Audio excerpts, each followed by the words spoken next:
Welcome to science गुरु आसाम मैं साइकुल sir सकलोके स्वागतम जानाइছো आजिर भिडिओत आमी क्लास 10 जेनेरेल साइंसर चैप्टार 7 कंट्रोल एंड कोअर्डिनेशन नियंत्रण और समन्वय এই चैप्टार आमी फुल चैप्टार सुपर रिविजन करिम सो এই আৰু লগতে এই चैप्टारत आमी ইয়াতে মই তোমালোকক হেকৰ ফালে top most important 70 MCQ oblique VSA type question মই দেখুৱাই দিম হেকৰ ফালে আৰু তোমালোকে সবাই লাইক কৰিবলৈ নাপাহৰিবা শেয়াৰ কৰিবা ঠিক আছে আৰু সাবস্ক্ৰাইব কৰি বেল আইকনটো মাৰি দিবা সো এতিয়া প্ৰথমে নিয়ন্ত্ৰণ আৰু সমন্বয় যেটো চেপ্টাৰ আছে ইয়াতে নিয়ন্ত্ৰণ আৰু সমন্বয় ইয়াতে নিয়ন্ত্ৰণ বুলি ক'লে আমি বাহিৰৰ পৰিৱেশৰ লগত আমি কেনেকৈ নিয়ন্ত্ৰণ আৰু সমন্বয় ৰক্ষা কৰি চলো তাৰ কাৰণে ইয়াতে দুটা তন্ত্ৰ আছে এটা হৈছে স্নায়ু তন্ত্ৰ এটা হৈছে অন্তঃস্ৰাৱী তন্ত্ৰ এই দুটা তন্ত্ৰৰ বিষয়ে এইটো চেপ্টাৰত গোটেইখিনি দিয়া আছে তোমালোকে প্ৰথমতে চোৱা প্ৰাণীৰ স্নায়ু তন্ত্ৰ ঠিক আছে প্ৰাণীৰ স্নায়ু তন্ত্ৰ ইয়াতে স্নায়ু কলা বুলি ক'লে ইয়াতে বহুতো স্নায়ু কোষ লগ লাগি স্নায়ু কলা গঠন হৈছে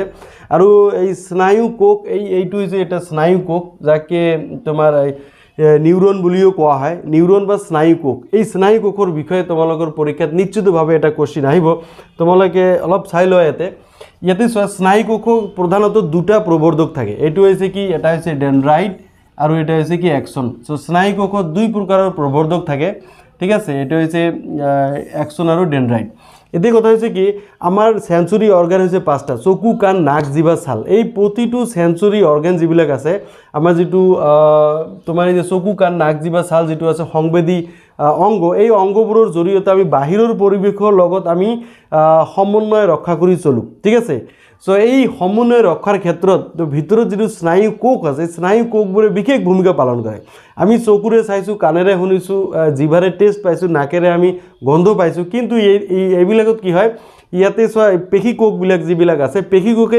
বাহিৰৰ পৰা বাৰ্তাবিলাক গ্ৰহণ কৰাৰ পিছত এই ডেনড্ৰাইটে এই বাৰ্তাবিলাক পেশী কোষৰ পৰা ডেনড্ৰাইটে ইয়াতে আকৰ্ষণ কৰি লয় ঠিক আছে ডেনড্ৰাইটে ইহঁতক লৈ স্নায়ু প্ৰেৰণাটো ডেনড্ৰাইটে তাৰপিছত কি অ্যাক্সনৰ জৰিয়তে আকৌ বেলেগ এটা স্নায়ু কোষ লৈ প্ৰেৰণ কৰে এনেদৰে গৈ মস্তিষ্কত গৈ পায় আৰু মস্তিষ্কৰ প্ৰমস্তিষ্ক যেটো আছে তাতে বিলাক এনালাইসিস হৈ আকৌ উভতি বাৰ্তা আহাৰ পিছতে আমি এই বাকি কামবিলাক আমি শুনো দেখো বা টেষ্ট পাও গন্ধ পাও গোটেইখিনি পাও আৰু এইখিনি কাম উইদিন সেকেন্ডত হয় একাৰণে আমি কথাবিলাক গমে নাপাও সো আজিৰ ভিডিওটোত চোৱা আমি সুপাৰ ৰিভিজনত ইমান ডিটেইলছত নাযাও যদি ডিটেইলছত তোমালোকৰ কনসেপ্টৰ প্ৰয়োজন তুমি ডেসক্ৰিপচনত ফুল চেপ্টাৰৰ ভিডিও দিয়া আছে তাতে গৈ তোমালোকে চাই লবা সো সুপাৰ ৰিভিজনত আমি মূল বিষয় এইটো চেপ্টাৰত কি কোশ্চেন আহিব পাৰে সেই বিষয়ত আমি আলোচনা কৰিম এইটো চেপ্টাৰত 6 মাৰ্কস আছে তাৰ ভিতৰত 2 মাৰ্কৰ এটা কোশ্চেন আহিব আন্ডাৰষ্টেণ্ডিং বেস আৰু তোমালোকৰ 4টা কোশ্চেন আহিব 1 মাৰ্কসৰ MCQ oblique VSA type question এই 4 মাৰ্কসৰ কোশ্চেন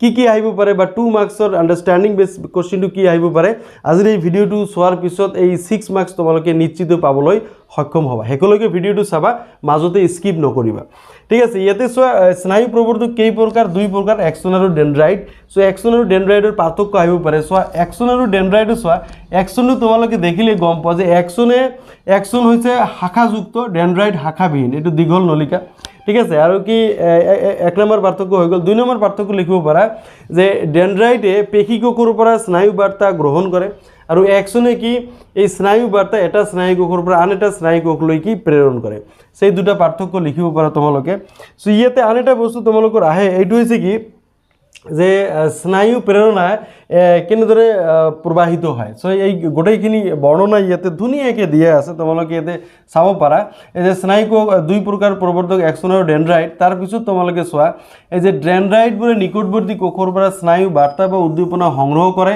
এই স্নায়ু কোষৰ ক্ষুদ্ৰ স্নায়ু ফাঁকেৰে এবিধ ৰাসায়নিক পদাৰ্থৰ জৰিয়তে বৈদ্যুতিক প্ৰেৰণা সৃষ্টি কৰে এই বৈদ্যুতিক প্ৰেৰণা ডেনড্ৰাইটৰ পৰা দেহকোষলৈ আৰু পাছত অ্যাক্সনৰ মাজেদি গৈ হেক প্ৰান্তত এটা স্নায়ু কোষলৈ প্ৰেৰণ কৰে ঠিক আছে সো এনেদৰে স্নায়ু প্ৰেৰণা এটা কোষৰ পৰা আন এটা কোষলৈ প্ৰবাহিত হয় লাষ্টৰ ফালে আৰু এটা কিছুমান কোশ্চেন আছে চোৱা অ্যাক্সনৰ প্ৰান্তীয় শাখাত বৈদ্যুতিক প্ৰেৰণাৰ পৰা কিছুমান ৰাসায়নিক পদাৰ্থ মুক্ত হয় এই ৰাসায়নিক পদাৰ্থবোৰ এটা স্নায়ু কোষৰ অ্যাক্সন আৰু ইয়াৰ নিকটৱৰ্তী কোষৰ ডেনড্ৰাইটৰ মাজৰ সংযোগী পথ সাইনেপছৰ মাজেদি আন এটা স্নায়ু কোষলৈ প্ৰেৰণ হয় ইয়াতে এই যে নতুন এটা শব্দ পাই গলা এটো হৈছে সাইনেপছ ঠিক আছে ইয়াতেও দিয়া আছে পৰীক্ষাত আহে কি যে সাইনেপছ কি ইয়াৰ কাম কি সাইনেপছ হৈছে দুটা নিউৰনৰ মাজৰ সংযোগী পথ আৰু এই কি এটা নিউৰনৰ পৰা আন এটা নিউৰন লৈ স্নায়ু বাৰ্তা প্ৰেৰণ কৰাত কি কৰে সহায় কৰে সো এই কোশ্চেন দুটা 2 মাৰ্কসৰ আহিব পাৰে ভিএসএ 1 মাৰ্কসৰ কোশ্চেনো আহিব পাৰে সো ইয়াৰ পৰা নিশ্চিতভাৱে 2 মাৰ্কসে হওক বা 1 মাৰ্কসে হওক এটা তোমালোকৰ কোশ্চেন আহিব ওকে তাৰ পিছত সোৱা প্ৰতিক্ৰিয়া কাক বলে যেনেকৈ হঠাতে আচম্বিত হোৱা ক্ৰিয়া য'ত মগজু জড়িত হৈ নাথাকে কিন্তু ইয়াৰ যেটো অভিজ্ঞতা আছে অভিজ্ঞতাটো মগজুত সঞ্চিত হৈ থাকে যেনেকৈ হঠাতে টৰ্চ মাৰি দিলে চকুটো বন্ধ হৈ যায় এইটো হৈছে প্ৰতিক্ৰিয়াৰ এটা উদাহৰণ গৰম বস্তুত হাত পৰিলে হাতটো আমি অপসাৰণ কৰোঁ এইটো এটা প্ৰতিক্ৰিয়াৰ উদাহৰণ ওকে সো প্ৰতিক্ৰিয়া তোমালোকে ইয়াতে চোৱা প্ৰতিক্ৰিয়াত প্ৰতিধ্বনিৰ সৃষ্টি হয় আৰু এইখিনি বস্তু চোৱা এইটো প্ৰতিক্ৰিয়াত প্ৰতিধ্বনিৰ সৃষ্টি হয় কিয় প্ৰতিধ্বনিৰ সৃষ্টি হয় চোৱা প্ৰতিক্ৰিয়াত যেহেতু প্ৰতিক্ৰিয়াৰ বাৰ্তাটো মগজুলৈ নাযায় স্নায়ু ৰজ্জু হৈ উভতি আহে হেগানে প্ৰতিধ্বনিৰ সৃষ্টি হয় এইটো পৰীক্ষাত আহে যে প্ৰতিধ্বনি কিয় সৃষ্টি হয় আৰু প্ৰতিক্ৰিয়াৰ গ্ৰাহক অংগবোৰ কি প্ৰতিক্ৰিয়াৰ চোৱা গ্ৰাহক প্ৰতিক্ৰিয়াৰ মেইন কাৰকবোৰ কি প্ৰতিক্ৰিয়াৰ কাৰক হৈছে 1 নম্বৰে তোমাৰ গ্ৰাহক অংগ এইটো 1 নম্বৰ কাৰক 2 নম্বৰ চোৱা সংজ্ঞাবাহী নিউৰন 3 নম্বৰ চোৱা যে অন্তৰ্বৰ্তী নিউৰন আৰু ইয়াতে এইটো 4 নম্বৰ আজ্ঞাবাহী নিউৰন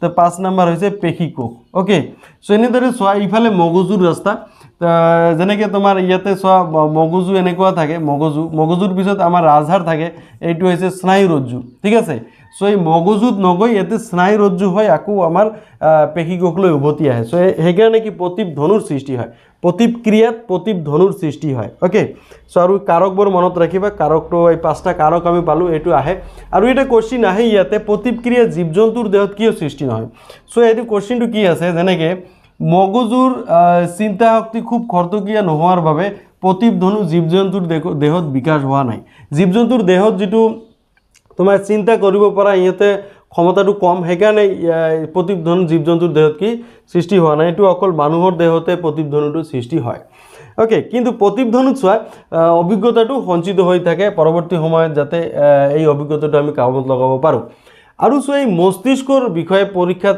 নিশ্চিতভাৱে কোশ্চেন আহিব তোমালোকে এটো জানি ৰাখিবা মস্তিষ্কৰ প্ৰধান অংগ কিন্তু 3টা ঠিক আছে মস্তিষ্কৰ প্ৰধান অংগ কেইটা ইয়াতে দিয়া আছে আমাৰ মস্তিষ্কৰ বিভিন্ন অংগসমূহ যেনে প্ৰ মস্তিষ্ক ফৰ ব্ৰেইন মধ্য মস্তিষ্ক মিড ব্ৰেইন আৰু পশ্চাৎ মস্তিষ্ক হিন্দ ব্ৰেইন সব মস্তিষ্কৰ প্ৰধানত 3টা ভাগ আছে আৰু এই মস্তিষ্কত তোমালোকে ইয়াতে চোৱা স্নায়ুতন্ত্ৰৰ মূলত দুটা ভাগত বিভক্ত কৰা হৈছে আমাৰ এটা হৈছে কেন্দ্ৰীয় স্নায়ুতন্ত্ৰ আৰু এটা হৈছে প্ৰান্তীয় স্নায়ুতন্ত্ৰ পৰীক্ষাত এইটো আহে যে কেন্দ্ৰীয় স্নায়ুতন্ত্ৰ কিহেৰে গঠিত কেন্দ্ৰীয় স্নায়ুতন্ত্ৰ চোৱা এইটো আমাৰ যেটো মস্তিষ্ক আৰু স্নায়ু ৰজ্জুৰে গঠিত এটা মস্তিষ্ক যেনেকৈ এইটো হৈছে মস্তিষ্ক আৰু যেটো আমাৰ ৰাজহাড় থাকে এই দুটা মিলি তোমাৰ হৈছে কেন্দ্ৰীয় স্নায়ুতন্ত্ৰ আৰু প্ৰান্তীয় স্নায়ুতন্ত্ৰ চোৱা ইয়াতে দিয়া আছে মস্তিষ্কৰ পৰা ওলোৱা কেৰোটি স্নায়ু ইয়াৰ পৰা কিছুমান সৰু সৰু ইয়াতে স্নায়ু ওলায় এইবিলাক হৈছে তোমাৰ এই যে ক্ৰেনিয়াল বা কেৰোটি স্নায়ু আৰু স্নায়ু ৰজ্জুৰ পৰা উৎপত্তি হয় অসংখ্য স্নায়ুসমূহক লৈ এই স্নায়ু ৰজ্জুৰ পৰা ইয়াতে বহুতো স্নায়ু উৎপত্তি হয়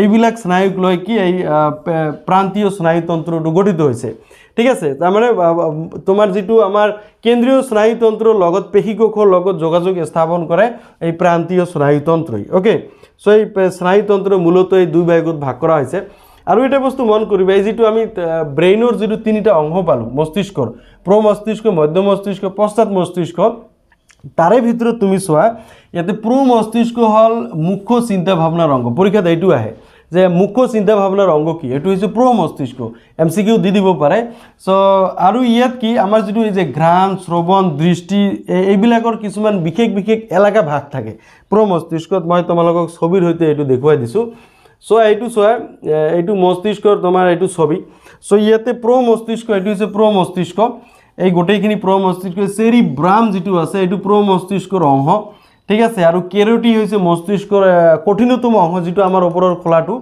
আৰু এইটো হৈছে মধ্য মস্তিষ্ক চোৱা এই মাজৰখিনি মধ্য মস্তিষ্ক আৰু এইটো হৈছে পশ্চাৎ মস্তিষ্ক চেৰিব্লাম এই যে পন্স মেডুলা চেৰিব্লাম এইবিলাক পশ্চাৎ মস্তিষ্কৰ অংশ ঠিক আছে এই চেৰিব্লাম আমাৰ যেটো এই যে পেন্সিল ধৰা খোজ কাঢ়া সাইকেল চলোৱা বাইক চলোৱা সমতা ৰক্ষা কৰা যিবিলাক কাম আছে যিবিলাক ব্যালেন্সিং আমাৰ ৰক্ষা কৰি আমি যিবিলাক চলো এই কামবিলাক কি এই পশ্চাৎ মস্তিষ্কৰ চেৰিব্লাম অংশই নিয়ন্ত্ৰণ কৰে মনত ৰাখিবা পশ্চাৎ মস্তিষ্কৰ চেৰিব্লাম অংশই এই সমতা ৰক্ষা কৰাত গুৰুত্বপূৰ্ণ ভূমিকা পালন কৰে আৰু চোৱা যেটো প্ৰ মস্তিষ্ক যেনেকৈ আমাৰ এই যে দৰ্শন শ্ৰৱণৰ যেটো অনুভূতি ঠিক আছে আৰ তাৰপিছত পঞ্চ ইন্দ্ৰিয়ৰ যেটো কাম এইবিলাক গোটেইখিনি প্ৰমস্তিষ্ক নিয়ন্ত্ৰণ কৰে দ্যাট মিন্স ঐচ্ছিক যিবিলাক ক্ৰিয়া আছে ঠিক আছে ঐচ্ছিক ক্ৰিয়াবিলাক গোটেইখিনি তোমাৰ প্ৰমস্তিষ্কই নিয়ন্ত্ৰণ কৰে আৰু মধ্য মস্তিষ্কই যিমান অনৈচ্ছিক ক্ৰিয়া আছে ঠিক আছে অনৈচ্ছিক ক্ৰিয়া যেনেকৈ আমাৰ যে হৃদয় স্পন্দন আমাৰ যেটো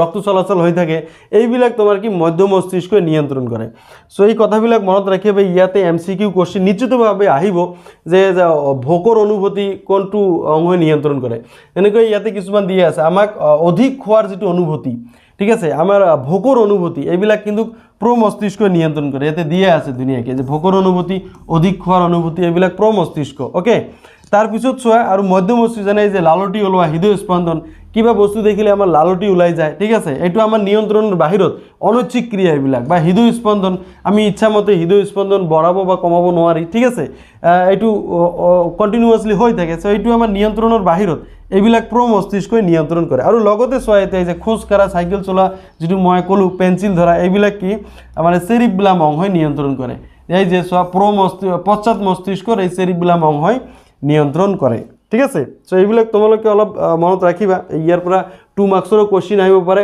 1 মাৰ্কছৰ কোশ্চেন আহিব পাৰে তাৰ পিছত চোৱা ইয়াতে আন এটা বস্তু ইয়াতে দিয়া আছে যে স্নায়ু কলাই কেনেদৰে ক্ৰিয়া কৰে ইয়াৰ পৰা এটা কোশ্চেন আহিব পাৰে যে তোমালোকৰ চোৱা এটো যে পেশী কোষবোৰে কেনেদৰে আকৃতি হলনি কৰে এটো কোশ্চেন আহিব পাৰে যেনেকৈ ইয়াতে দিয়া আছে এই ক্ষেত্ৰত কি হয় কোষৰ নিশ্চিতভাৱে এটো পেশী কলাৰ ক্ষেত্ৰত কি কোষত ৰাসায়ন নিহিত হৈ থাকে এই পেশী কোষবোৰত এবিধ বিশেষ প্ৰটিন থাকে যেতিয়া ইহঁতে বৈদ্যুতিক প্ৰেৰণা গ্ৰহণ কৰে তেতিয়া ইহঁতৰ আকৃতি হলনি হয় বৈদ্যুতিক প্ৰেৰণা গ্ৰহণ কৰিলে আকৃতি হলনি হয় কি হলনি হয় চোৱা এনে হলে পেশী কোষবোৰ প্ৰটিনবোৰ নতুন শৃংখলৰ কাৰণে হৰু হৰু হৈ যায় এটো নৱম শ্ৰেণীত আমি পাই আহিছো ঠিক আছে এই যে ঐচ্ছিক আৰু অনৈচ্ছিক ক্ৰিয়াত এই পেশীৰ ক্ষেত্ৰত এটো আমি পাই আহিছো ঠিক আছে কাৰণ কি প্ৰটিনবোৰ ভাঙি ভাঙি হৰু হৰু হৈ যায় এই কাৰণে কি ইহঁতৰ আকৃতি হলনি হয় আৰু ই চলন লাভ কৰে সো এনেদৰে স্নায়ু কলাবোৰে ই কি ক্ৰিয়া কৰে এটো 2 মাৰ্কছৰ কোশ্চেন এটা আহিব পাৰে ওকে তাৰপিছত সব প্ৰতিক্ৰিয়া আৰু খোজ কাঢ়াৰ মাজত পাৰ্থক্য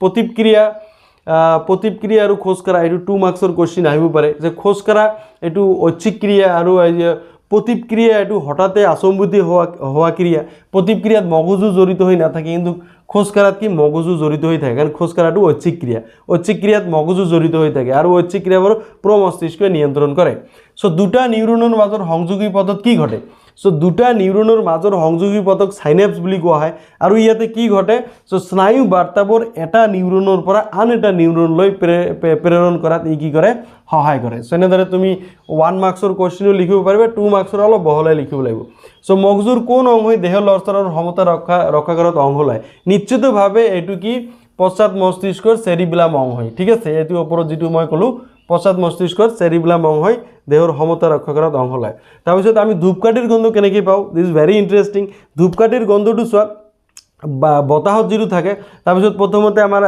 ঘ্ৰাণৰ পেশী কোষবোৰে গ্ৰহণ কৰে তাৰপিছত তোমাৰ এতে ডেনড্ৰাইট এটো নিউৰনৰ যেটো ডেনড্ৰাইট আছে ডেনড্ৰাইটে পেশী কোষৰ পৰা এটো গ্ৰহণ কৰি মস্তিষ্কত পঠাই দিয়ে মস্তিষ্কত এনালাইসিস হয় তাৰপিছত আকৌ সংজ্ঞাবাহী নিউৰন দি উভতি আহে তাৰপিছত আমি এতে ধূপকাঠিৰ গন্ধটো পাও সো ইন্টাৰনেল ফ্যাক্টৰটো তুমি ইয়াতে বৰ্ণনা কৰিব লাগিব প্ৰতিক্ৰিয়াত মগজুৰ ভূমিকা কি প্ৰতিক্ৰিয়াত মগজু জড়িত হৈ নাথাকে কিন্তু প্ৰতিক্ৰিয়াৰ পিছত ইয়াৰ অভিজ্ঞতাটো মগজুত সঞ্চিত হৈ থাকে এইখিনি তোমালোকে মনত ৰাখিবা আৰু সো উদ্ভিদৰ সমন্বয়ৰ ক্ষেত্ৰত এইটো কোশ্চেন আহে কেতিয়াবা তোমালোকে এইটো নীলাজী বনৰ কথা চোৱা নীলাজী বনৰ যে মিমোসা বুলি কোৱা হয় ডাইৰেক্ট এইটো মিমোসাৰ চলন বুলিও কেতিয়াবা কোৱা হয় বা নীলাজী বা লাজুকী বনৰ যেটো কথা ইয়াতে চোৱা এই ক্ষেত্ৰত তোমালোকে জানিব লাগিব যে উদ্ভিদৰ যেটো চলন নীলাজী বনৰ পাতটো স্পৰ্শ কৰিলে জাপ খাই যায় ইয়াৰ কাৰণটো কি সো ইয়াৰ কাৰণটো জানিবলৈ হলে তুমি উদ্ভিদৰ চলনৰ বিষয়ে জানিব লাগিব প্ৰথমতে জানি লোৱা যে উদ্ভিদৰ যেটো চলন আছে উদ্ভিদৰ চলন দুই প্ৰকাৰৰ ঠিক আছে উদ্ভিদৰ চলন দুই প্ৰকাৰ এটা হৈছে কি বিকাশ বা বৃদ্ধি নিৰ্ভৰশীল চলন আৰু এটা আন এটা হৈছে স্বতন্ত্ৰ চলন ঠিক আছে এটো 1 নম্বৰ এটো 2 নম্বৰ সো স্বতন্ত্ৰ চলন এই নীলাজী বনৰ পাতৰ চলনটো এটো হৈছে স্বতন্ত্ৰ চলন ঠিক আছে এটো বৃদ্ধি আৰু বিকাশৰ লগত ইয়াৰ কোনো সম্পৰ্ক নাই কাৰণ যেতিয়া আমি ইয়াতে স্পৰ্শ কৰাৰ লগতে কি হয় ই জাপ খাই যায় কাৰণটো হৈছে কি স্পৰ্শ কৰাৰ লগতে ই কি জাপ খাই যায় কাৰণটো হৈছে কি ইয়াৰ যেটো পানীৰ গাঢ়তাৰ তাৰতম্য হয় তোমাক লাষ্টত দিয়া আছে চোৱা ইয়াতে কি হেকৰ ফালে দিয়া আছে চোৱা কি দিয়া আছে আচ্ছা, উদ্ভিদৰ কোকত থকা কি পানীৰ তাৰতম্যৰ যোগেদি এই নীলাজী বনৰ পাতে এই চলনটো সম্পূৰ্ণ কৰে। ফলত কি কোকবিলাক স্পীডটো বা স্লোত হৈ পৰে আৰু সেইভাবে ইহঁতৰ আকাৰ সলনি হয় আৰু এই পাতটো কি জাপ খাই যায়। কাৰণ যেতিয়া আমি স্পৰ্শ কৰোঁ ইয়াত কি পানীৰ গাঢ়তাৰ তাৰতম্য হৈ যায়, তাৰতম্য হৈ যোৱাৰ ফলত কি ই স্লোত হৈ পৰে, ঠিক আছে, স্পীডটো বা স্লোত হৈ পৰে, সেইকাৰণে পাতটো কি চোৱা ইয়াতে জাপ খাই যায়। চ' এইটোৱে ৰিজন। চ' এইটো হৈছে কি স্বতন্ত্ৰ চলন, উদ্ভিদৰ স্বতন্ত্ৰ চলন। এইটো তোমালোকে মনত ৰাখিবা। 2 মাৰ্কছৰ কুৱেশ্যনো আহিব পাৰে, 1 মাৰ্কছৰো কুৱেশ্যনো আহিব পাৰে। চ' তাৰপিছত চোৱা বৃদ্ধিৰ বাবে হোৱা চলন, এই ইয়াৰ পৰা নিশ্চিতভাৱে এটা কুৱেশ্যন আহিব। তোমালোকে চোৱা এইটো বহুতখিনি দিয়ে, সূৰ্যৰ পোহৰৰ ফালে কাণ্ডৰ অগ্ৰ অংশৰ যিটো গতি, চ' এই গতিবিলাকক কি কোৱা হয় এইটো পৰীক্ষাত তোমালোকক দিয়ে, যেনেকৈ পোহৰানুবেগী ফটোট্ৰফিক, অসমীয়া টাৰ্মৰ লগতে তুমি ইংৰাজী টাৰ্মটো মনত ৰাখিবা। ফটোট্ৰফিক কি পোহৰৰ দিশত যিটো কাণ্ডৰ গতি, এইটো পোহৰানুবেগী গতি। তাৰপিছত চোৱা ভূকেন্দ্ৰাবেগী গতি, এইটো মাধ্যাকৰ্ষণৰ প্ৰতি সঁহাৰি দিয়ে বুলি গণ্য কৰা হয়। চোৱা হিপাৰ যিটো চলন, হিপাই কি ভূকেন্দ্ৰৰ ফালে গতি কৰে, চ' হিপাৰ যিটো চলন এইটো ভূকেন্দ্ৰাবেগী চলন, ঠিক আছে। তো তাৰপিছত চোৱা আৰু কি আছে, ইয়াতে হাইড্ৰোট্ৰফিজিম আছে, জলানুবেগী। হিপাই কি সাধাৰণতে কি পানীৰ ফালে গতি কৰে, ঠিক আছে, এই গতিটোক কি তোমাৰ জলানুবেগী গতি বুলি কোৱা হয়।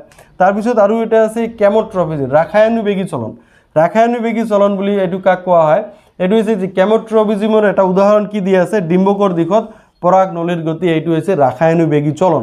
চ' এইটো কি চলন, এইটো পৰীক্ষাত তোমালোকক দিব যে হিপাৰ চলনটো কি চলন, এইটো 4টা অপশ্যন দি দিলে। তাৰপিছত কাণ্ডৰ চলনটো কি চলন, কাণ্ডৰ অগ্ৰ অংশৰ গতি, এইটো কি চলন, এইটো নিশ্চিতভাৱে তোমালোকে এই কনচেপ্টটো ক্লিয়াৰ কৰিব লাগিব যে পোহৰানুবেগী, জলানুবেগী, ঠিক আছে, জিঅ'ট্ৰফিজিম, তাৰপিছত জলানুবেগী হাইড্ৰোট্ৰফিজিম, ভূকেন্দ্ৰাবেগী জিঅ'ট্ৰফিজিম আৰু ৰাসায়নুবেগী এইটো হৈছে কেমোট্ৰফিজিম।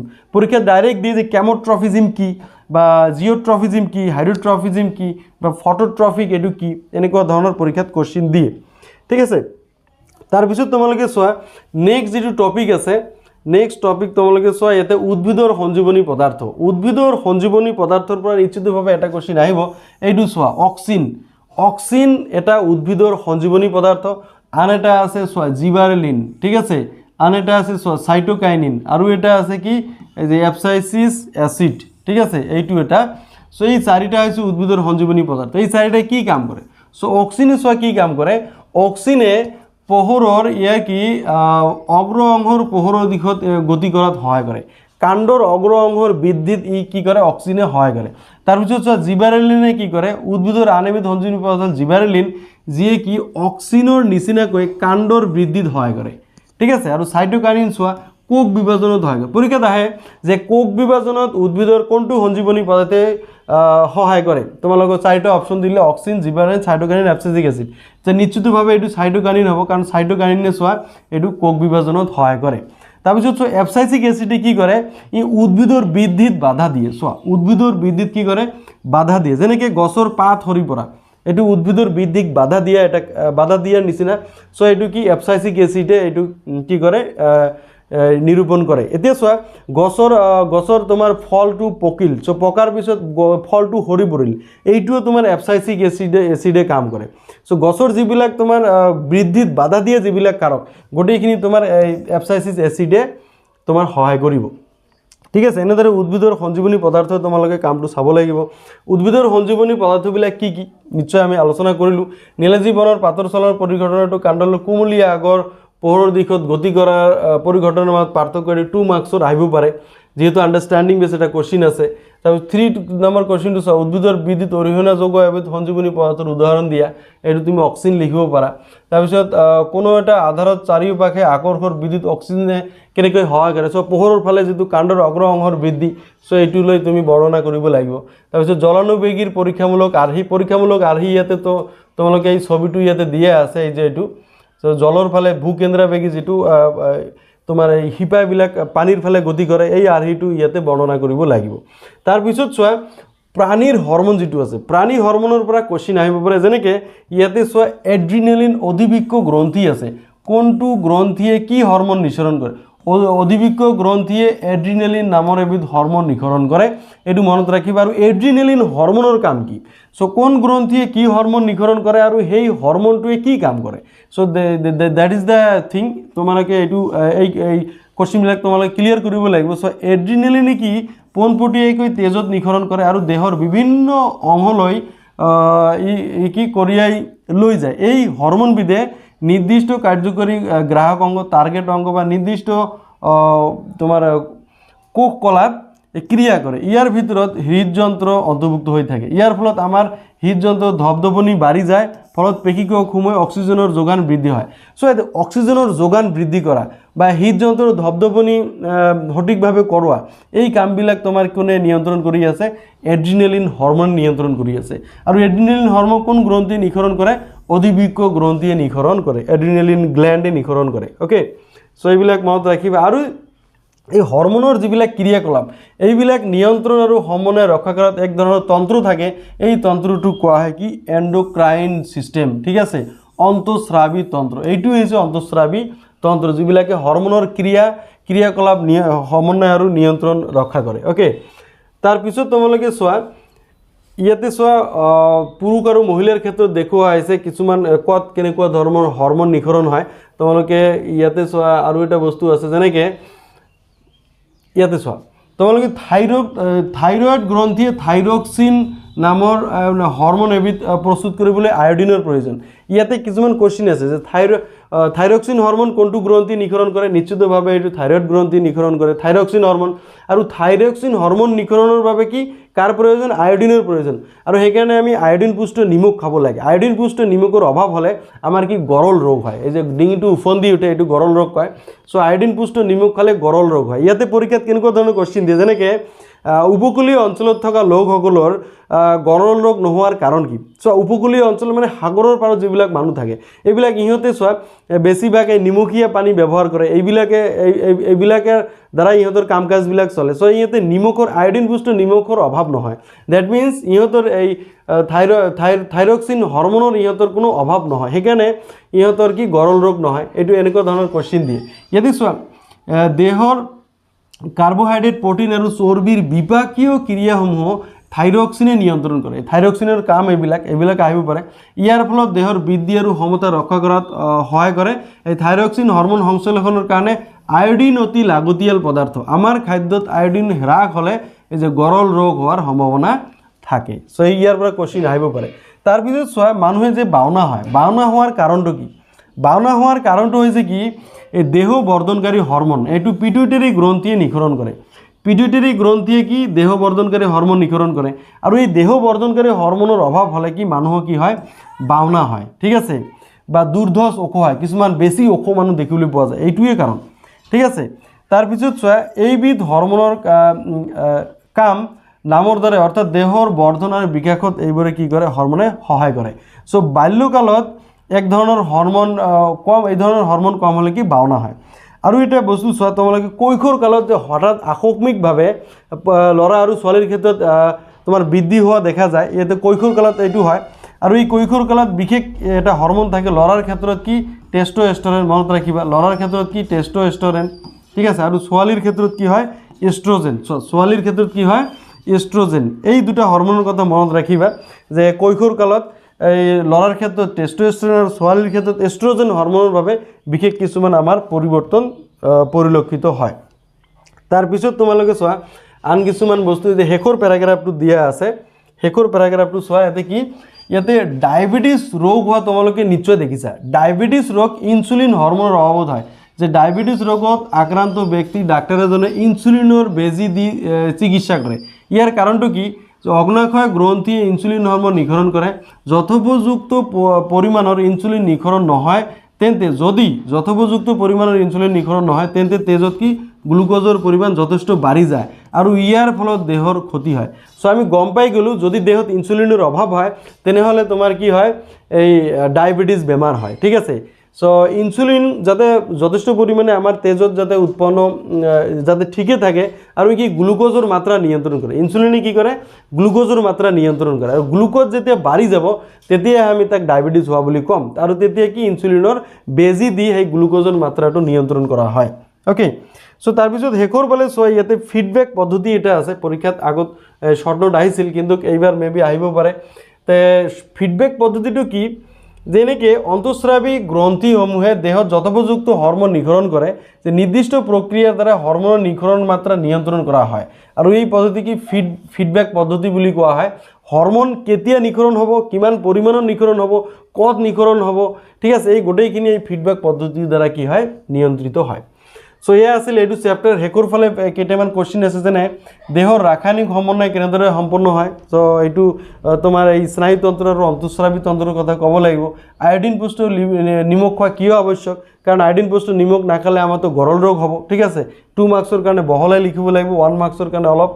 স্যাৰ, আমাৰ দেহত তেজত এড্ৰিনেলিন নিঃসৰণ ঘটিলে দেহৰ কেনে প্ৰতিক্ৰিয়া হ'ব, নিশ্চিতভাৱে আমি আলোচনা কৰিলোঁ। তাৰপৰা কিছুমান ডায়েবেটিছ ৰোগীক ইনচুলিনৰ বেজি দিয়া হয় কিয় এইটো লাষ্ট পেৰাগ্ৰাফত আমি আলোচনা কৰিলোঁ। সো এয়া তোমালোকৰ চেপ্টাৰটো আছিল। এতিয়া অনুশীলনীৰ কেইটামান কুৱেশ্যন তোমালোকে চাই লোৱা। ইয়াতে প্ৰথম দিয়া আছে, তলত উল্লেখ কৰা কোনবিধ উদ্ভিদৰ সঞ্জীৱনী পদাৰ্থ, উদ্ভিদৰ কৈছে, উদ্ভিদৰ সঞ্জীৱনী পদাৰ্থ, ঠিক আছে। উদ্ভিদৰ সঞ্জীৱনী পদাৰ্থ নিশ্চিতভাৱে এইটো চাইটোকাইনিন, আমি পালোঁ অক্সিন, জিবাৰলিন, তোমাৰ এপচাইচিক এচিড আৰু চাইটোকাইনিন, বাকীবিলাক নহয়। আৰু দুটা নিউৰনৰ মাজৰ সংযোগী পথ, এইটো নিশ্চিতভাৱে এইটো কি হ'ব, চাইনেপছ হ'ব, ঠিক আছে। এইবিলাকৰ এটা কিন্তু আহিব। তাৰপিছত চোৱা, মগজুৱে কি কাম কৰে। সো মগজুৱে ইয়াতে চোৱা, ভাৱনা, চিন্তা, হৃদয় স্পন্দন, দেহৰ সমতা, ওপৰৰ আটাইকেইটা কামেই কৰে, গোটেইখিনি কাম কৰে মগজুৱে।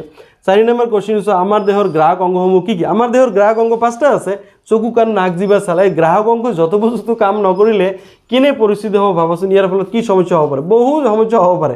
সো গ্ৰাহক অংগ যদি যথোপযুক্ত কাম নকৰে, আমি পৰিৱেশৰ লগত সমন্বয় ৰক্ষা কৰি চলিবই নোৱাৰোঁ, ঠিক আছে, চলিবই নোৱাৰোঁ। সো সেইকাৰণে ইয়াতে ডিটেইলছত লিখিব লাগিব। নিউৰনৰ গঠন আৰু চিত্ৰ আঁকা, ইয়াৰ কাৰ্য বৰ্ণনা কৰে। নিউৰন যিটো আমি দেখুৱাই দিলোঁ, স্নায়ু কোষ বা নিউৰন, ইয়াৰ গঠন আৰু কাৰ্য বৰ্ণনা কৰিব দিছে। উদ্ভিদৰ পোহৰানুবেগী প্ৰতিক্ৰিয়া কেনেদৰে সংঘটিত হয়, পোহৰৰ ফালে যিটো গতি কৰা, আৰু স্নায়ুৰজ্জুৰ আঘাত ঘটে, কেনে বাৰ্তাত ব্যাঘাত ঘটে, স্নায়ুৰজ্জুত আঘাত হ'লে কেনে বাৰ্তাত ব্যাঘাত ঘটে, এইটো স্নায়ুৰজ্জুৰ কথা কৈছে, এইটো 1 মাৰ্কছত আহিব পাৰে মেবি। উদ্ভিদৰ ৰাসায়নিক সমন্বয় কেনেদৰে সংঘটিত হয়, এইটো উদ্ভিদৰ কথা কৈছে, ৰাসায়নিক সমন্বয়। তাৰপিছত চোৱা, উদ্ভিদ দেহত নিয়ন্ত্ৰণৰ সমন্বয় কাৰণে কি প্ৰয়োজন, নিয়ন্ত্ৰণৰ সমন্বয়ৰ কাৰণে কি প্ৰয়োজন, এইটো 1 মাৰ্কছ বা 2 মাৰ্কছৰ। তোমালোকে মেইন কনচেপ্টৰ পৰা জাষ্ট অলপ লিখি দিবা। ঐচ্ছিক ক্ৰিয়া আৰু প্ৰতিক্ৰিয়াৰ মাজত পাৰ্থক্য দেখুৱাই কেনেকৈ উলিয়াবা, ঐচ্ছিক আৰু অনৈচ্ছিক ক্ৰিয়াৰ মাজত পাৰ্থক্য।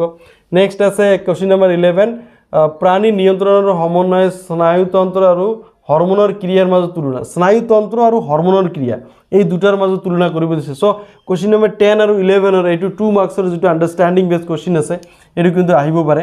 সো নীলাজী বনৰ পাতৰ চলন, আমাৰ ভৰিৰ চলনৰ আচৰণৰ মাজত পাৰ্থক্য। সো 10, 11 আৰু 13 এই তিনিওটা তোমালোকে লিখি প্ৰেক্টিছ কৰিবা 2 মাৰ্কছৰ কাৰণে, যিকোনো এটা আহিব পাৰে। এতিয়া চোৱা, মই তোমালোকক এটা 70 most important MCQ oblique VSA question মই দেখুৱাই দিম এইটো চেপ্টাৰত, তোমালোকে চাই যাবা। প্ৰথম কুৱেশ্যন ইয়াতে কি দিয়া আছে, নিয়ন্ত্ৰণ আৰু সমন্বয়ৰ কাৰণে তলৰ কোনটো তন্ত্ৰৰ প্ৰয়োজন। নিশ্চিতভাৱে এইটো স্নায়ুতন্ত্ৰ লাগিব, অন্তঃস্ৰাৱী তন্ত্ৰ লাগিব। সো A আৰু B দুও হ'ব, C is the right answer. তাৰপিছত চোৱা, আমাৰ দেহৰ গ্ৰাহক অংগ কেইটা। আমাৰ দেহৰ গ্ৰাহক অংগ হৈছে 5টা, চকু, কাণ, নাক, জিভা, ছাল। তাৰপিছত চোৱা, আমাৰ দেহৰ গ্ৰাহক অংগ কেইটা কি কি, সো চকু, কাণ, নাক, জিভা, ছাল এইটো। তাৰপিছত স্নায়ুতন্ত্ৰৰ প্ৰাথমিক একক কি, এইটো স্নায়ু কোষ বা নিউৰন। তাৰপিছত স্নায়ু কোষবোৰ কিহেৰে গঠিত, এইটো দেহকোষ আৰু স্নায়ু প্ৰবৰ্ধকেৰে স্নায়ু কোষ গঠিত। স্নায়ু প্ৰবৰ্ধক কেই প্ৰকাৰ আৰু কি কি, যে 2 প্ৰকাৰ, এক্সন আৰু ডেনড্ৰাইট। তাৰপিছত ডেনড্ৰাইটৰ কাম কি, নিকটৱৰ্তী কোষৰ পৰা স্নায়ু বাৰ্তা বা উদ্দীপনা সংগ্ৰহ কৰা। আৰু এক্সনৰ কাম কি, এক্সনে কি, স্নায়ু বাৰ্তা দেহকোষৰ পৰা চাইনেপছ লৈ প্ৰেৰণ কৰে। সো দুটা একেলগে পাৰ্থক্য দিলেও এইটো লিখিব পাৰিবা। তাৰপিছত স্নায়ু কোষত স্নায়ু প্ৰবাহৰ শুদ্ধ ক্ৰমটো কি, সো ডেনড্ৰাইট, তাৰপিছত দেহকোষ, তাৰপিছত এক্সন, তাৰপিছত চাইনেপছ, তাৰপিছত আন এটা স্নায়ু কোষলৈ গুচি যায়। তাৰপিছত চাইনেপছ কি, চাইনেপছ হৈছে দুটা নিউৰনৰ মাজৰ সংযোগী পথ, ঠিক আছে। তাৰপিছত চাইনেপছৰ কাম কি, চাইনেপছে এটা নিউৰনৰ পৰা আন এটা নিউৰনলৈকে স্নায়ু বাৰ্তা প্ৰেৰণ কৰে, অ'কে। তাৰপিছত নেক্সট কুৱেশ্যন চোৱা, এক্সন আৰু ডেনড্ৰাইটৰ মাজত পাৰ্থক্য যদি 1 মাৰ্কছ আছে এইটো লিখিব পাৰা, যে এক্সন হৈছে দীঘল শাখাবিহীন প্ৰবৰ্ধক, কিন্তু ডেনড্ৰাইট হৈছে চুটি শাখাযুক্ত প্ৰবৰ্ধক। 1 মাৰ্কছ, 2 মাৰ্কছ থাকিলে আৰু এটা পাৰ্থক্য লিখিব লাগিব। তাৰপিছত চোৱা, স্নায়ু কোষৰ বাৰ্তা সংগ্ৰহ কৰা অংশটোৰ নাম কি, স্নায়ু কোষৰ যিটো বাৰ্তা সংগ্ৰহ কৰে, সো এইটো নিশ্চিতভাৱে এইটো ডেনড্ৰাইট হ'ব তোমালোকে জানা তাৰপিছত চোৱা প্ৰতিক্ৰিয়া কি সো যিকোনো উদ্দীপনাৰ প্ৰতি দিয়া আচম্বিত আৰু অনৈচ্ছিক সঁহাৰিক প্ৰতিক্ৰিয়া বুলি কোৱা হয় আচম্বিত আৰু অনৈচ্ছিক যিটো প্ৰতিক্ৰিয়া এইটোৱে হৈছে প্ৰতিক্ৰিয়া আচ্ছা প্ৰতিধ্বনু কি সো প্ৰতিক্ৰিয়া এটাত স্নায়ু বাৰ্তা যি পথেৰে প্ৰবাহিত হয় তাক প্ৰতিধ্বনু বুলি কোৱা হয় এইটো 1 মাৰ্কছৰ আকৌ 1+1 প্যাটাৰ্নৰ 2 মাৰ্কৰ কোৱেশ্চনো দিব পাৰে সো প্ৰতিক্ৰিয়াত দুটা উদাহৰণ লিখা কি আছে গৰম বস্তুত হাত পৰিলে হাতখন আঁতৰাই অনা আৰু হঠাৎ পোহৰ ৰশ্মি চকুত পৰিলে চকু বন্ধ কৰা এই দুটা হৈছে প্ৰতিক্ৰিয়াৰ উদাহৰণ তাৰপিছত প্ৰতিধ্বনুৰ কাৰকবোৰ কি কি এটো গ্ৰাহক অংগ সংজ্ঞাবাহী নিউৰন অন্তৰ্বৰ্তী নিউৰন আজ্ঞাবাহী নিউৰন আৰু কাৰ্যকৰী পেশী তাৰপিছত জীৱ-জন্তুৰ দেহত প্ৰতিধ্বনু কিয় বিকাশ হোৱা নাই সো মগজুৰ চিন্তা শক্তি খুব খৰতকীয়া নোহোৱাৰ বাবে প্ৰতিধ্বনু জীৱ-জন্তুৰ দেহত কি বিকাশ হোৱা নাই তাৰপিছত প্ৰতিক্ৰিয়াত কোনে নিয়ন্ত্ৰণ কৰে স্নায়ুৰজ্জুই নিয়ন্ত্ৰণ কৰে প্ৰতিক্ৰিয়াত মগজুৰ ভূমিকা কি 1 মাৰ্কছৰ কোৱেশ্চন এটো প্ৰতিক্ৰিয়াত মগজুয়ে কোনো ভূমিকা পালন নকৰে ঠিক আছে এইটো 1 মাৰ্কছৰ কোৱেশ্চন দিয়া হৈছে কিন্তু লগতে তোমালোকে লিখিবা যে মগজুয়ে কোনো ভূমিকা পালন নকৰে কিন্তু এটা দিবা কিন্তু ইয়াৰ অভিজ্ঞতাটো প্ৰতিক্ৰিয়াত কি মগজুত কি সঞ্চিত হৈ থাকে এই কথাটো ইয়াতে লিখিব লাগিছিল কিন্তু এটো লিখা হোৱা নাই সো তাৰপিছত 20 নম্বৰ কোৱেশ্চন চোৱা প্ৰতিক্ৰিয়া আৰু খোজকাঢ়াৰ মাজত পাৰ্থক্য কি প্ৰতিক্ৰিয়া অনৈচ্ছিক ক্ৰিয়া আৰু খোজকাঢ়াটো হৈছে ঐচ্ছিক ক্ৰিয়া সো প্ৰতিক্ৰিয়াত মগজু জড়িত হৈ নাথাকে খোজকাঢ়াত মগজু জড়িত হৈ থাকে সো প্ৰতিক্ৰিয়া কোনে নিয়ন্ত্ৰণ কৰে প্ৰতিক্ৰিয়াত চোৱা প্ৰমস্তিষ্ক মধ্য মস্তিষ্ক পশ্চাৎ মস্তিষ্ক এটাও নহয় প্ৰমস্তিষ্ক এইটো স্নায়ুৰজ্জু হ'ব কিন্তু এইটো ডি নাম্বাৰ ৰাইট আনসাৰ হ'ব ওকে নেক্সট আছে 22 স্নায়ুতন্ত্ৰ কেই প্ৰকাৰ আৰু কি কি স্নায়ুতন্ত্ৰ দুই প্ৰকাৰ যেনে কি কেন্দ্ৰীয় স্নায়ুতন্ত্ৰ আৰু প্ৰান্তীয় স্নায়ুতন্ত্ৰ ডিটেইলছত আলোচনা কৰিলো অলপ আগত সো কেন্দ্ৰীয় স্নায়ুতন্ত্ৰ কিহেৰে গঠিত এইটো মস্তিষ্ক আৰু স্নায়ুৰজ্জুৰে গঠিত তাৰপিছত প্ৰান্তীয় স্নায়ুতন্ত্ৰ কাক বোলে কেন্দ্ৰীয় স্নায়ুতন্ত্ৰ আৰু দেহৰ বিভিন্ন অংগৰ লগত সংযোগ স্থাপনৰ কাৰণে গঠিত স্নায়ু কি স্নায়ুতন্ত্ৰক প্ৰান্তীয় স্নায়ুতন্ত্ৰ বুলি কোৱা হয় তাৰপিছত চোৱা কোনবিলাক স্নায়ুকোষে প্ৰান্তীয় স্নায়ুতন্ত্ৰ গঠিত কোনবিলাক স্নায়ুৰে প্ৰান্তীয় স্নায়ুতন্ত্ৰ গঠিত এটো কি মস্তিষ্কৰ পৰা ওলোৱা কেৰটি বা ক্ৰেনিয়েল স্নায়ু আৰু স্নায়ুৰজ্জুৰ পৰা ওলোৱা অসংখ্য স্নায়ুসমূহক লৈ কি প্ৰান্তীয় স্নায়ুতন্ত্ৰ গঠিত হৈছে তাৰপিছত চোৱা মস্তিষ্কৰ প্ৰধান অংগ কেইটা মস্তিষ্কৰ প্ৰধান অংগ হৈছে তিনিটা প্ৰমস্তিষ্ক মধ্য মস্তিষ্ক পশ্চাৎ মস্তিষ্ক তোমালোকে জানা তাৰপিছত চোৱা মস্তিষ্কৰ প্ৰধান অংগ কেইটাৰ নাম কি যে প্ৰমস্তিষ্ক মধ্য মস্তিষ্ক পশ্চাৎ মস্তিষ্ক সো মানুহৰ মুখ্য চিন্তা ভাৱনাৰ অংগ কি নিশ্চিতভাৱে প্ৰমস্তিষ্ক সো আমাৰ ঐচ্ছিক ক্ৰিয়াসমূহ কোনে নিয়ন্ত্ৰণ কৰে এইটো প্ৰমস্তিষ্ক নিয়ন্ত্ৰণ কৰে তাৰপিছত চোৱা মানুহৰ ভোক লগা আৰু পিয়াহ লগা অনুভূতি কোনে মস্তিষ্কৰ কোন অংগই নিয়ন্ত্ৰণ কৰে ভোক লগা পিয়াহ লগা এইটো প্ৰমস্তিষ্ক হ'ব ৰাইট আনসাৰ তাৰপিছত চোৱা লালটি ওলোৱা হৃদয় স্পন্দন আদি অনৈচ্ছিক ক্ৰিয়াসমূহ কোনে নিয়ন্ত্ৰণ কৰে এইটো মধ্য মস্তিষ্কই নিয়ন্ত্ৰণ কৰে এমসিকিউ দি দিব পাৰে মেবি তাৰপিছত চোৱা মানুহৰ মস্তিষ্কৰ কঠিনতম অংগ কি এইটো হৈছে কেৰটি সো মগজুৰ কোন অংগই দেহ লৰচৰ আৰু সমতা ৰক্ষা কৰাত অংশ লয় এইটো পশ্চাৎ মস্তিষ্কৰ সেৰিবেলাম অংগ ওকে তাৰপিছত মগজুয়ে কি কাম কৰে চিন্তা ভাৱনা হৃদয় স্পন্দন দেহৰ সমতা ওপৰৰ আটাইকেইটা হ'ব ৰাইট আনসাৰ তাৰপিছত 35 দৰ্শন শ্ৰৱণ ঘ্ৰাণ হাত আদি অনুভূতিৰ বাবে মস্তিষ্কৰ কোন অংগ জড়িত এইটো প্ৰমস্তিষ্ক জড়িত হৈ আছে 36 পেশীকোষবোৰে কেনেকৈ আকৃতি সলনি কৰে 1 মাৰ্কছৰ যদি কোৱেশ্চন লিখিব পাৰা যে পেশীকোষবোৰে বৈদ্যুতিক প্ৰবাহ গ্ৰহণ কৰিলে তাত থকা প্ৰটিনবোৰ নতুন শৃংখলৰ কাৰণে সৰু হৈ যায় আৰু ইয়াৰ আকৃতি সলনি হয় এইটো 1 মাৰ্কছৰ কোৱেশ্চন 2 মাৰ্কছৰ অলপ বহলাই লিখিব লাগিব তাৰপিছত 37 উদ্ভিদৰ চলন কেই প্ৰকাৰ আৰু কি উদ্ভিদৰ চলন দুই প্ৰকাৰ বৃদ্ধি আৰু বিকাশ নিৰ্ভৰশীল চলন আৰু স্বতন্ত্ৰ চলন সো বীজৰ অঙ্কুৰণ কি চলন সো বীজৰ অঙ্কুৰণ বৃদ্ধি বিকাশ বা বৃদ্ধি নিৰ্ভৰশীল চলন নীলাজী বা লাজুকী বনৰ পাতৰ চলনটো এইটো হৈছে স্বতন্ত্ৰ চলন তাৰপিছত বিকাশ বা বৃদ্ধি হৈ থকা উদ্ভিদৰ চলনৰ দিক পৰিৱেশৰ কি কাৰকৰ সহায়ত কি সলনি কৰিব পাৰি এটো পোহৰ বা মাধ্যাকৰ্ষণ বলৰ সহায়ত আমি সলনি কৰিব পাৰি ওকে তাৰপিছত পোহৰানুবেগী চলন কি কাণ্ডৰ অগ্ৰ অংশ পোহৰৰ দিশত হোৱা গতি কি পোহৰানুবেগী গতি বুলি কোৱা হয় তাৰপিছত ভূকেন্দ্ৰাবেগী জিঅ'ট্ৰফিজম এটো কাক কয় সো কাণ্ড আৰু হিপাৰ ক্ৰমে ঊৰ্ধ্বমুখী আৰু অধোমুখী চলনক পৃথিৱীৰ মাধ্যাকৰ্ষণ বলৰ প্ৰতি সঁহাৰি দিয়ে। চ' ইয়াকে কি ভূকেন্দ্ৰাবেগী চলন বুলি কোৱা হয়। তাৰপিছত জলানুবেগী চলন কি?